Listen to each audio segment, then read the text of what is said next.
In today's video we're going to be taking a look at a very extraordinary game entitled Everything, which kind of sums it up really. It's a game that basically gives you the universe, almost, and we're going to have a little look at it. Now it's going to be a very, as I said, strange video, mainly because this isn't your average video game. So buckle up and let's have a little look at Everything. And here we see the humble camel, desert dwelling, and we hear its mating call.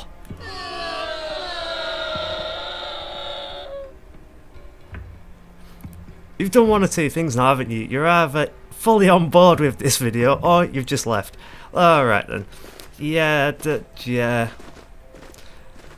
Some games have flaws, and this is one of them. But I can do some glorious things, so how do I make them dance again? Ah, that's it.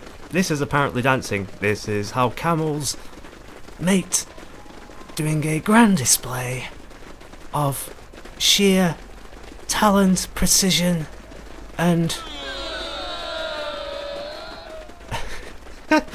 oh, it's stupid. There will be some commentary on the universe as we go along. How do I talk to you again? Oh. And this is a sample of what you can expect from this game.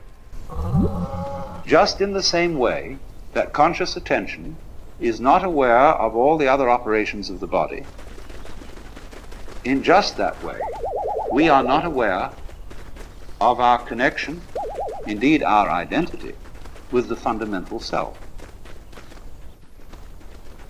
We go to sleep at night, and then we wake up, and because the physical brain is still there, we remember everything that happened the day before. But if the physical brain decomposes, then we're what is called dead. And we say, well, that's the end of that. But when the leaves die and fall off the trees, or the fruit drops, next year, more leaves, more fruit. So in the same way, when you and I die, more babies later. If the whole human race dies, you bet your life. There are all kinds of things that feel that they're human, scattered throughout the multiplicity of galaxies. Because this universe is a peopling universe. But because we are unconscious of the intervals, we are not aware of the self with our conscious attention when conscious attention isn't operating. But still, just as you don't notice what your pineal gland, say, is doing at the moment, so in the same way, you don't notice the connections which tie us all together, not only here and now, but forever and ever and ever and ever. I apologise, I really wasn't paying attention to that, but I've heard quite a few of these voice clips before. Quite frankly, some of them are quite deep. I know it's not the most descriptive of terms, but some really do make you think.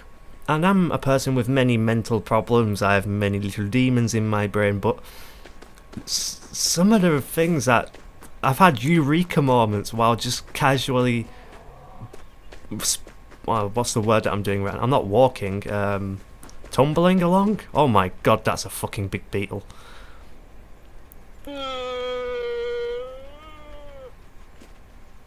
Okay, we'll leave that beetle alone. Oh, what are you little birds? Are you not a bird? What are you? Let's find out. Let me... What are you? You are a marmot. I have no idea what a marmot is. See, now you see why I get annoyed at this game, because look, there's the beetle, and this demonstrates, this marmot. The camel doesn't need to topple over. You could just walk properly.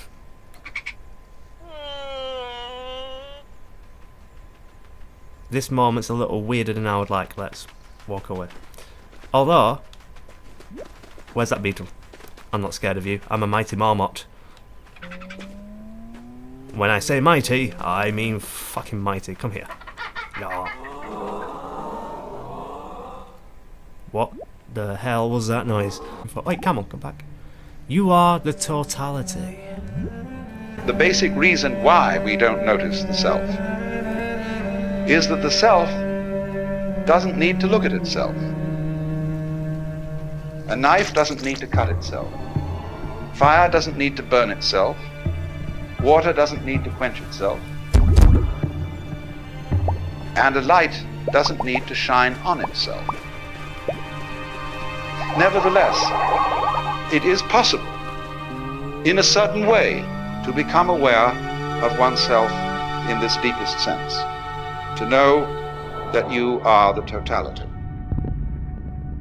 To wake up from the hallucination that you are just poor little me, from that kind of hypnosis, and discover that you are simply something being done by this vast, indescribable self, which is out of time, which has no beginning, no end, neither continues nor discontinues.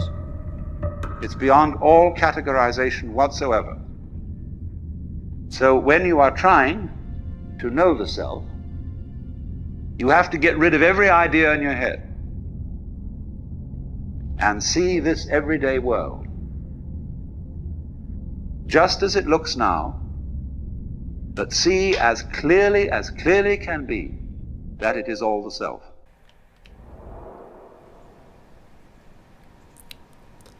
Right, so let me just get this right. A knife can't be a knife and all that, that makes sense, because they're inanimate objects. But then, of course, you bring up the question, do inanimate objects have any emotion? Obviously, scientifically speaking, we know that unless you have a brain, and even then, it depends on how large your brain is, how evolved it is, to what it can and can't do. That's what I do like about this game. It does make me think quite deeply about some of the most basic fundamentals of the universe. And anything that does that, I kind of gotta like. Even if it has got weird dodgy camels that topple over.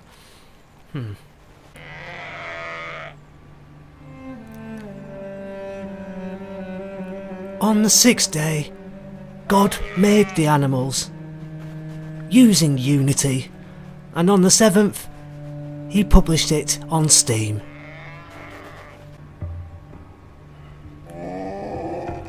What in the hell? Is that a scooter coming down from the... Grow big, we must see. That's a fucking flying scooter, that is. Okay. Did it just what's that? We are destined to be this moped.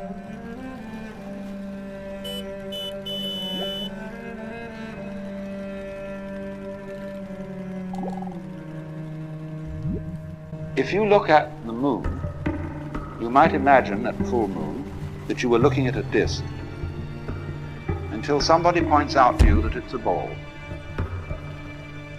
Sunrise is not the same event for a person who thinks that the Earth is the center of the solar system as it is for a person who knows that the sun is the center of the solar system and that the Earth is turning. Now, nothing in the way of a sense impression has changed, but your understanding of it has changed radically. The senses see the same event, but there is a different interpretation. And so seeing is done much more with the mind than with the eye. We see what we are taught to see. We see in terms of our ideological structure, our culture, our conditioning. And so all that conditioning teaches us to see the world in its separateness. But you can be deconditioned from that and see just this same world that you're looking at now in its unity. Was that a joke at the end there? I'm pretty sure that these voice clips are from some sort of lecture from a while ago. It sounds like almost Christopher Hitchens' brother. I'm not too sure though. And the giant thing wants to talk to me. Okay. I think my brain is turning in on itself. Okay. I'm imagining things, hearing voices, seeing black it's a very weird game, but with quite a bit of charm. None of this is real.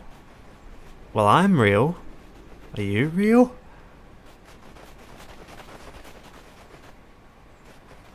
Okay, I'm getting freaked out now. That conversation's enough.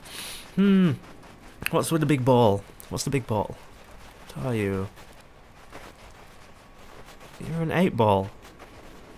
Why is there an 8-ball? Why am I wondering these things? This game is clearly not... What the hell are you? You're an atom. Why are you... Some sort... What are you? You're silicon. Why is the silicon here?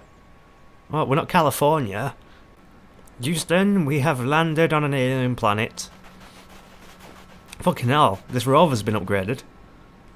We have found a fox. Is that a lot? Fucking Jesus, this thing's fast. Nice. We've got a llama and a cow. I'll be the llama.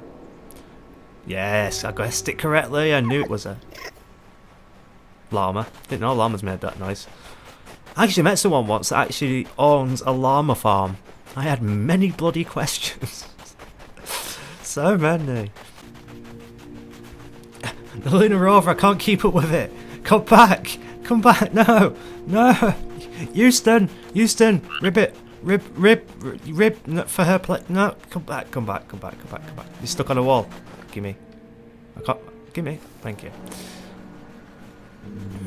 Oh, fucking Jesus, you shit me up. You forget sometimes that you leave stuff like that lying around, and fucking hell, I'm gone. Hey, Ant, are you going to be excited to be filming without Deck?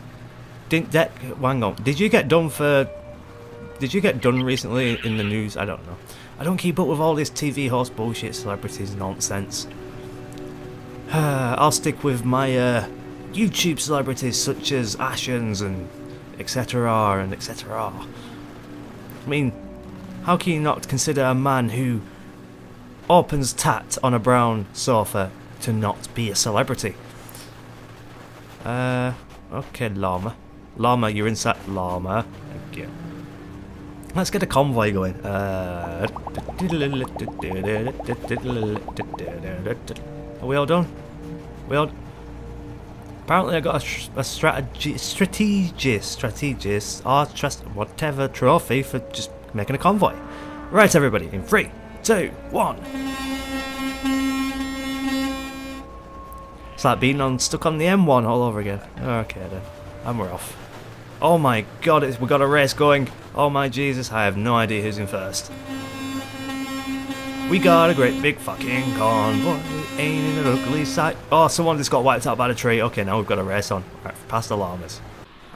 How do I make you go up? Oh god. Oh no. Mayday! Mayday! Mayday! We have a giant I'm fine. It's fine, don't panic. Let's stop here and see what Mr. Commentator, Narrator, Masturbator has to... I'm stuck in a rock. Mayday. I'm fine. See what he has to say. The inside and the outside. You must understand that when we talk of things, people, houses and waters and mountains, that thinking about them that way emphasizes their difference. It stresses differentiation. But you see, you don't really know what differentiation is unless you know what sameness is. Just as you don't know what to be is unless you know the meaning of not to be. And the boundaries of things which outline them, we say, well, I begin maybe up here, and above my head it's not me anymore. So this cranium thing, the skull with hair on top of it, divides me from space. True if you want to look at it that way, but it's equally true that my cranium joins me to space. Imagine what would happen to me if there weren't any space around me. My outline would thereupon disappear. Because you see, every boundary needs two sides, the inside and the outside. And you can't separate them. So boundaries are held in common. They join things as much as they divide them. Now, we are taught, you see, not to see that way. Our conscious attention is captured by figures within backgrounds, and it tends to ignore backgrounds. It is captured by things that move rather than things that are relatively still. And so when we see someone going up a hill, we say the man is going up the hill. We don't see also that the hill is coming down to the man. Every pull is also a push, and every push is also a pull. So you can become aware of this tremendous interconnectedness of everything. And that is, in a way, what we mean by relativity. Because relativity means relatedness. Just as fronts go with backs and tops with bottoms, insides with outsides, solids with spaces, so everything that there is goes together. And it makes no difference whether it lasts a long time or whether it lasts a short time. A galaxy goes together with all the universe just as much as a mosquito, which has a very short life. So I think the gist of it is just pretty much every action has an opposite and equal reaction. I think that was Albert Einstein. So yeah, I don't know what to really say in this video apart from jokes that would really I just ate a giraffe. That would quite annoy theists, the religious types, and I've learned previously from my experience on YouTube this is a topic to tread very lightly on, so I'll just kind of skip around it, maybe smush it with a big fucking rock. And here we see the glorious oak. Tiny a birch can be run, my friend. So it's a birch. Here we see the wild birch flocking up the hill of the June. It's not a hill, it's a dune. Shh, it's fine. Let's go and have one more of our lectures, and we probably call it a day. Completely relative. From the standpoint of the self, time is completely relative. You can have, if you scale it down, as much time between two of those very rapid drum beats as you can in eons and eons and eons. It's all a question of point of view or level of magnification. Change your magnification on your skin, take out a magnifying glass, and you don't see the familiar skin anymore. You see all the pores with hairs sticking out of them. Change it again and get a microscope, and you see cellular structure. Get an ion microscope, and you see molecules. And we know that it can get smaller and smaller and smaller, and that the spaces between these minute units are so vast that they're comparable to the distances between the sun and planets in scale. So also with time. So in this sense, there could be vast, vast universes full of empires and battleships and palaces and brothels and restaurants and orchestras in the tip of your fingernail. And on the other hand, we could be all going on in the tip of somebody else's fingernail.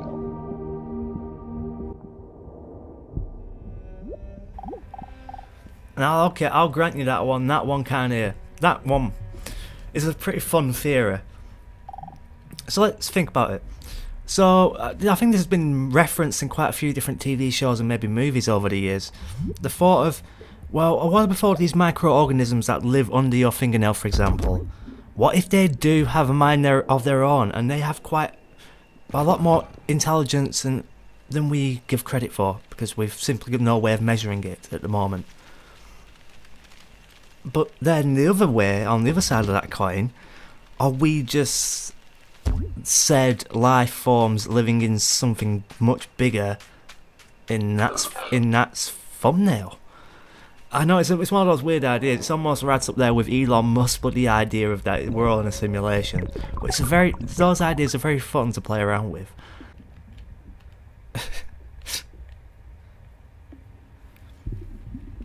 I feel like I'm in some sort of drug-filled hallucination or some sort of very abstract painting. The eyeballs have become sentient. They're rising. No, they're gonna take over the human race. Oh no. I knew this day would come. Oh, fuck. That was also from a movie, wasn't it? That's the problem. Every idea's been done by all of the movies. It's ridiculous. There's no original ideas left. But this, as a video game, on the other hand, is quite refreshing. You can play on the molecular level, you can play on the whole size of a planet, you can play as everything in between. Well, not everything. I don't, It's a game with quite a lot of content. It's got stuff that I don't think I'll ever come across that I'll even get to see. It's just quite a lot to see and to mess around with and just to watch and just to let the game do its silly business. And it's quite fun. And it's a refreshing change from the shooty bang bang games. It is a talking point that's been going on for years when it comes to video games. That the easiest, laziest option is always just to give the player a gun, stick them up against other players, whether it be AI or actual gamers, and rely on that for gameplay. And it's such a lazy cop-out. There are so many other ways you can have fun with video games. You don't have to be competitive. It doesn't have to be, at all. There are so many more genres in video games that are ripe to explore and actually have original ideas. And it's very fun to see games like this that at least try. It's very important to understand not only the relativity of size and of time, but also of what there is. Now, as you know, the human senses respond only to a very small band of the known spectrum of vibrations. We know through instruments of quite a vast spectrum, but we, as I say, with our senses, see only a little of it. If our senses were in some way altered, we would see a rather different looking world. We can do this, of course. We can put on special lenses to enable us to see heat. And then we see all the heat radiations coming out of people. And we say, well, I never noticed that about you before. But so in the same way, you see, there are infinitely many possibilities of vibration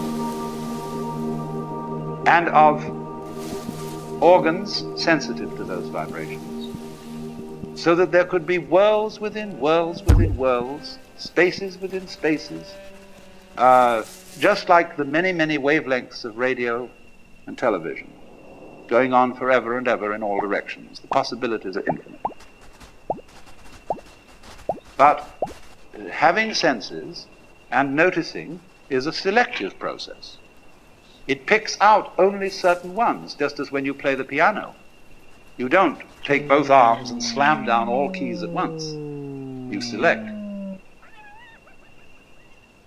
And so perception is a kind of piano playing. It is picking out certain things as significant, that is to say, as constituting patterns. And the whole universe seems to be a process of playing with different patterns. But whatever it does, whatever it plays, in whatever dimension, on whatever scale of time or space, it's all on the self.